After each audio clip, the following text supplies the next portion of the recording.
Stage Pass, Institute of Gaming. For more details, contact 7093965965965.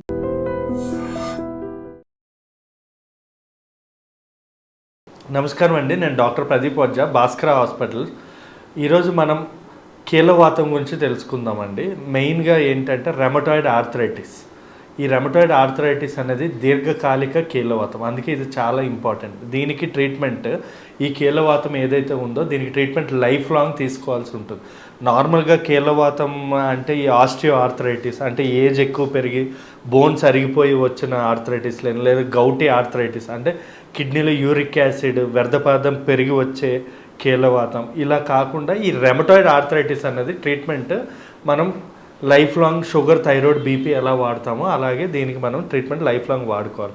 అందుకు మనం ఈరోజు దీని యొక్క ముఖ్యంగా ఏవి ఇంపార్టెంట్, ఏ ఫుడ్స్ తీసుకోవాలి, ఇవన్నీ కూడా మనం తెలుసుకుందాం.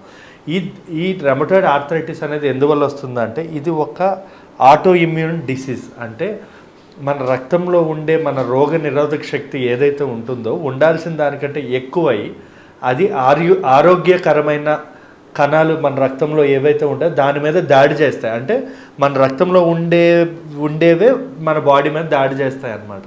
దానివల్ల ఏమవుతుంది, అది మనం దాన్ని కంట్రోల్ చేయకపోతే ఏమవుతుందంటే మెల్లగా బోన్స్, బాడీ, హార్ట్, స్కిన్ అన్నిటి మీద ఎఫెక్ట్ పడే అవకాశాలు ఉంటాయి. సో మనం రోజువారీగా చేయాల్సిన పనులు చేయలేకపోతున్నాం, లేదా పొద్దున్న లేచిన వెంటనే విపరీతమైన నొప్పులు ఉన్నాయి అంటే ఖచ్చితంగా డాక్టర్ దగ్గరికి వెళ్ళి అది ఏ రకమైన కీళ్ళవాతం అనేది తెలుసుకోవాల్సిన అవసరం అయితే ఉంది. ఈ రెమటాయిడ్ ఆర్థరైటిస్ అనేది ఎక్కువగా ఎవరిలో వస్తుందంటే స్థూలకాయం, ఎక్కువగా లావుగా ఉండేవాళ్ళు, లేదా స్మోకింగ్, డ్రింకింగ్ అలవాట్లు ఉండేవాళ్ళు, స్ట్రెస్, లేదా ఆడవారిలోని, లేదా వయసు 50 సంవత్సరాలు పైబడిన వాళ్ళు, వీళ్ళలో ఎక్కువగా ఈ కీళ్ళవాతం అనేది వచ్చే అవకాశాలు ఉంటాయండి. దీనిలో మనకి మెయిన్గా కనబడే లక్షణాలు మనం తెలుసుకుందాం. ఈ కీళ్ళవాతం ఆటో ఇమ్యూన్ డిసీజ్ కాబట్టి మెయిన్గా ఏంటంటే మార్నింగ్ స్టిఫ్నెస్ అన్నది ఎక్కువగా ఉంటుంది. ఇంకోటి ఏంటంటే ఈ నొప్పులు ఏవైతే ఉంటాయో ఫస్ట్ స్టార్టింగ్ స్టేజ్లో చిన్న జాయింట్స్కే ఉంటాయి. అంటే స్మాల్ జాయింట్స్ ఎఫెక్ట్ అవుతాయి. అంటే లైక్ చేతి వేళ్ళు నొప్పులు కానీ, మడమల నొప్పులు కానీ, లేదా కాళ్ళ వేళ్ళు నొప్పులు కానీ, కాళ్ళ మడమల నొప్పులు కానీ ఉండే అవకాశాలు ఉంటాయి. దీన్ని మనం ట్రీట్మెంట్ ఇవ్వకపోతే మెల్లమెల్లగా ఏమవుతుంది అంటే ఈ మడం నుంచి ఈ మడం అంటే ఎల్బోస్ పెయిన్, లేదా షోల్డర్ పెయిన్, లేదా మోకాల నొప్పులు, లేదా మన హిప్ జాయింట్ పెయిన్, ఇలాంటి అంటే పెద్ద జాయింట్స్ కూడా నొప్పి అనేది స్ప్రెడ్ అయ్యే అవకాశం ఉంటుంది. అప్పుడు కూడా మీ ట్రీట్మెంట్ ఇవ్వకపోతే ఈ కీళ్ళవాతం ఏం చేస్తుందంటే మన కంటి చూపు మీద పడే అవకాశం ఉంటుంది, మన స్కిన్, మన గుండె, మన కిడ్నీల మీద, ఇంకోటి రక్తహీనత, ఎనీమియా అంటే రక్తం తగ్గడం, ఇలా మన బాడీలో ఏ పార్ట్ మీద అయినా కూడా ఈ వాతం అనేది పడే అవకాశం ఉంటుంది. అందుకే మీరు కీళ్ళవాతం అన్నా కదా అని చెప్పి ఓన్లీ జాయింట్స్ అరిగిపోవడం అనేది అయితే ఉండదు, అన్నిటి మీద పడుతుంది. సో ఇప్పుడు మనం ఈ కీళ్ళవాతంలో మెయిన్గా ఉండే లక్షణాలు తెలుసుకుందామండి. మెయిన్గా ఈ కీళ్ళవాతంలో కనబడే లక్షణాలు అంటే మార్నింగ్ స్టిఫ్నెస్. మార్నింగ్ మనం మంచం మీద నుంచి దిగి నడవడం అంటే గ్లాస్ పట్టుకోవడం కూడా ఇబ్బంది అవుతుంది అనమాట.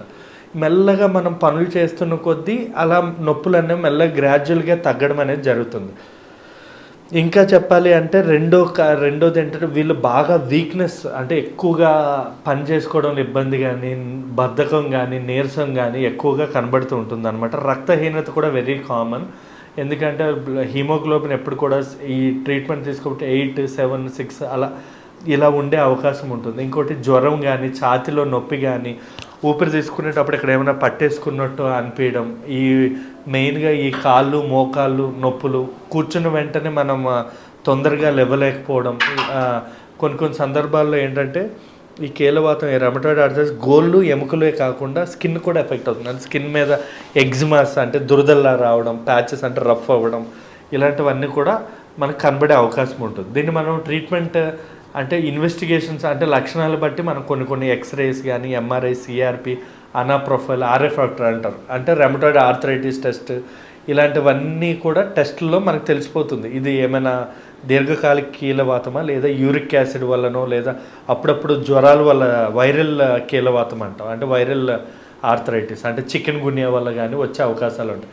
ఇవన్నీ కూడా రక్త పరీక్షలో మనకు తెలిసి దేనికి తగ్గట్టు దాని ట్రీట్మెంట్ అనేది తీసుకోవాల్సి ఉంటుంది. దీనికి ట్రీట్మెంట్ చాలా మటుకు స్టెరాయిడ్స్ అని, లేదా కొన్ని రకమైన ఇమ్యూన్ సప్రెసివ్ డ్రగ్స్ అనేవి వాడడం అనేది జరుగుతుంది. ఇది మనం తగ్గించుకోవాలంటే తీసుకోవాల్సిన జాగ్రత్తలు ఏంటంటే రెస్ట్ అంతా తీసుకుంటే మనకి రికవరీ అంత బాగా ఉంటుంది. నెంబర్ 1. నెంబర్ 2 ఏంటంటే స్ట్రెస్ తగ్గించుకోవాలి.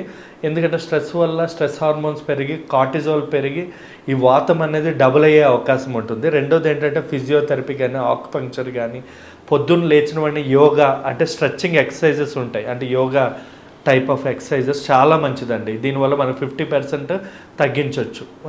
ఇవే కాకుండా దీనిలో మనం ఈ కీలవాతం ఉండే వాళ్ళు అసలు ఏ రకమైన ఫుడ్స్ తీసుకోవాలన్నది తెలుసుకుందాం. మెయిన్గా ఏంటంటే ఫ్రూట్స్ తీసుకోవాలి. ఫ్రూట్స్లో ఏమేమి తీసుకోవాలి అంటే లైక్ ప్రొమోగ్రనేట్, అరటిపళ్ళు కానీ, ఆరెంజెస్, లెమన్, విటమిన్ సి ఉన్న ఫుడ్స్, లేదా బ్లూబెర్రీస్, స్ట్రాబెర్రీస్ ఇలాంటివన్నీ కూడా ఫ్రూట్స్ చాలా బాగా ఈ కీలవాతంలో పనిచేస్తాయి. ఇంకా తీసుకోకూడనివి దుంపకూరలు, oil foods, sugar foods, cool drinks ఇలాంటివి అస్సలు ముట్టుకోవద్దు. స్మోకింగ్, డ్రింకింగ్ కంప్లీట్ అవాయిడ్ చేయడం మంచిది. నెంబర్ 3 ఫిష్ కూడా చాలా మంచిది. ఎందుకంటే ఒమేగా 3 ఫ్యాటీ యాసిడ్స్ ఉంటాయి. లైక్ టూనా ఫిష్ కానీ, సాల్మన్నా ఫిష్ కానీ వీటిలో ఏంటంటే ఈ ఒమేగా 3 ఫ్యాటీ యాసిడ్స్ వల్ల జాయింట్లో గుజ్జు అనేది వచ్చే అవకాశాలు ఉంటాయి.